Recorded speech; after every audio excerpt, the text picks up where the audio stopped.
Mak Kedah, pandangan awak tentang multi effect dari segi sound. Pandangan awak tentang multi effect dari segi sound.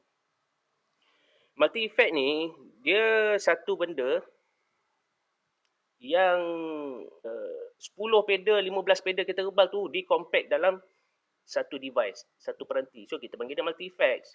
Dalam tu dia ada modeler, dia ada capsyn, dia ada modulation macam chorus, delay, reverb, noise gate dan macam-macam lah.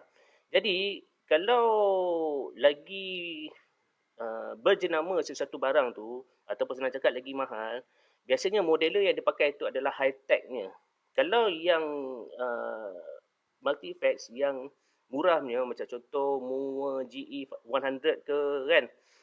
So, yang itu dia pun ada juga modeler, tetapi modeler dia yang jenis basic.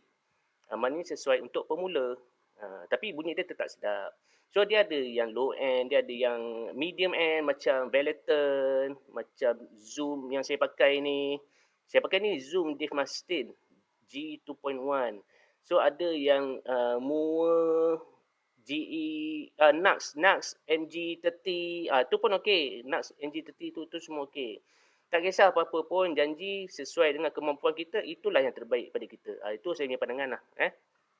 Tapi kita jangan expect kita beli barang yang basic tu, kita nak sound yang sebiji dalam kaset. Benda tu nak dapat sebiji tak mungkin, tapi nak dapatkan kriteria karakter sound tu hampir sama tu boleh. Boleh. Depend. Kalau kita pakai amp kecil, payahlah bang. Macam mana nak dapat kan?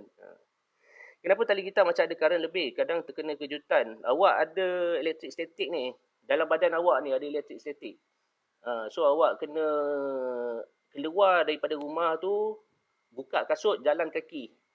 Berkaki ayam, pegang pokok ke apa, bagi keluar awak punya ion negatif tu. Itu bukan masalah gitar, itu masalah awak tu.